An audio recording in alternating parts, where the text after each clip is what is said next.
everyone. This is the next segment in behavior during laning. And as you recall, one of the many different leniencies was you can learn, but quietly.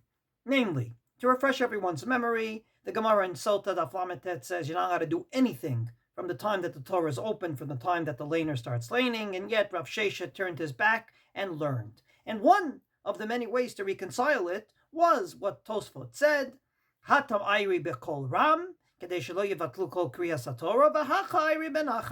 namely, you're not allowed to learn out loud, but if you learn quietly, you read with your lips, but without making a sound, or you read with your eyes, that's not a problem. In other words, you're allowed to learn during laning as long as you don't disturb other people. Paskint in Shulchan Aruch is one of the many heterim, v'yesh metirim ligros belachash, and some allowed to learn quietly.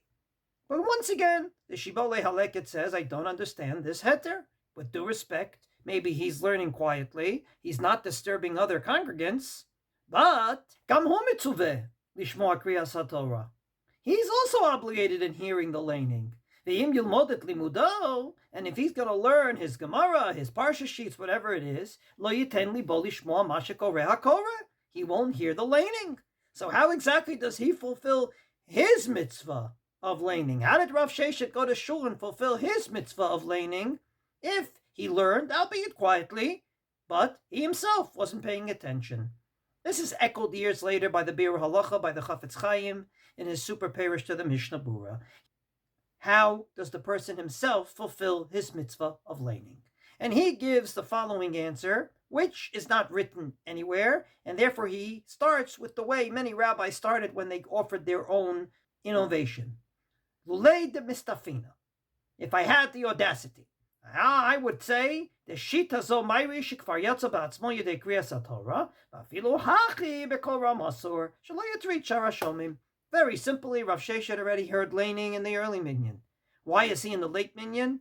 I don't know. Maybe there was a sefer there he had to look at. And even so, says the Gemara, you want to look at a sefer, you already heard laning? Do it quietly.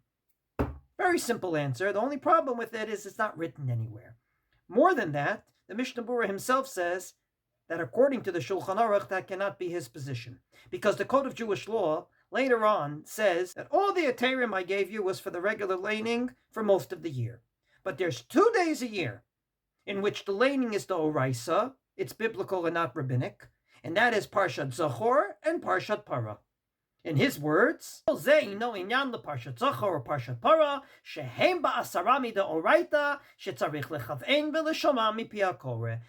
parsha all bets are off. You have to listen to the laning. You can't learn during laning.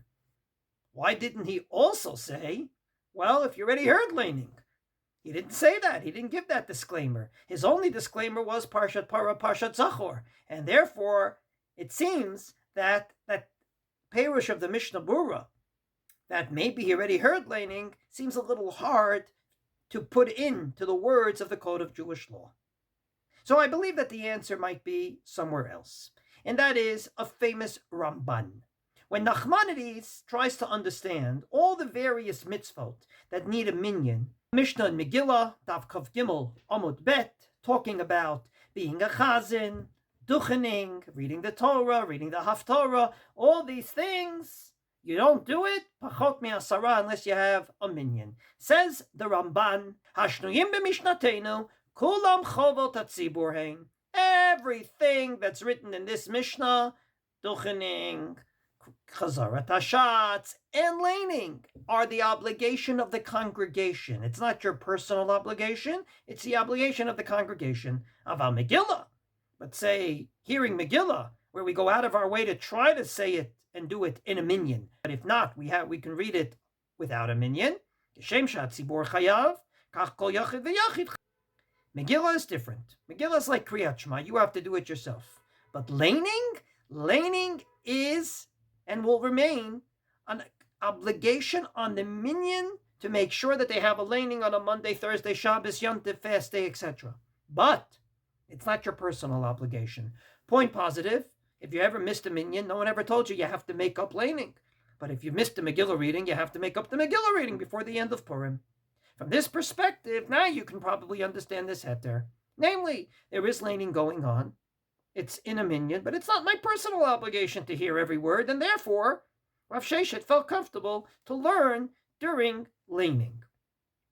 In the words of the Rogachover, in his Tzofnat Paneach, the Kriyas HaTorah have rak chovat hatzibur, hadin kach, because it's just the obligation upon the congregation, the heicha sheyesh tzibur, as a yachid patur mikriya. He goes out of his way and says that if the congregation is listening, namely 10 other people, one of the heterim we mentioned, you don't have to personally listen. If there aren't 10 people listening, then each and every person has to be part of it. So the heter that if there's 10 people listening, you can learn, or you can learn quietly, according to the Rogachover, is dependent one on the other.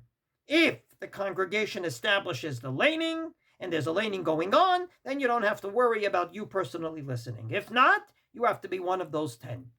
This leads Rav Shlomo Kluger in his Binyan Shlomo to the following conclusion. Why is it that we read the Torah at Mincha on Shabbos? The Gemara in Bava Kama says that was one of the enactments of Ezra HaSofer because Yoshvei HaKranot. Explains Rashi, people that were in the stores during the week, they couldn't make it to Minyan on Monday and Thursday, so he gave him a laning with 3 people, like Monday, Thursday, at Shabbos Mincha. Comes along Rav Shlomo Kluger and says, what is this? You're going out of your way to make a laning for all the Jewish people? Because of people that are a little lazy, that can't make it to shul? He says, yes. In his words, Lo shayach la'asot hakanta leposhim. We don't go out of our way to make an enactment for those that go against the halacha. But these people, we did. Why? Therefore, from here we can derive that it's not an obligation on each and every person. Because if they didn't daven, we wouldn't go out of our way for them. They're doing something wrong. But if we're talking about laning, then laning is a chovat hatzibur. It's an obligation upon the congregation. The congregation is laning. They're not taking or defraying from the congregation. The congregation is laning. But these poor people, have to be in their stores. And therefore, says Rav Shlomo Kluger, we want to go out of our way so they should taste a little laning. But it's not a personal obligation upon them. If it was, and they just said, I don't care, I'm going to my store, we wouldn't go out of our way. But since it's not a personal obligation, it's a communal one, we wanted them to taste a little laning, and therefore, said Rav Shlomo Kluger, that's why we did this. So to sum up, laning is an obligation upon the minyan. If there's a minyan, there must be laning. You, as part of the minyan, you have to listen to that laning if there isn't 9 other people doing it with you. But if there's 10 people listening, then maybe you can even learn during laning, as long as you do it quietly and you don't interrupt this communal obligation going on.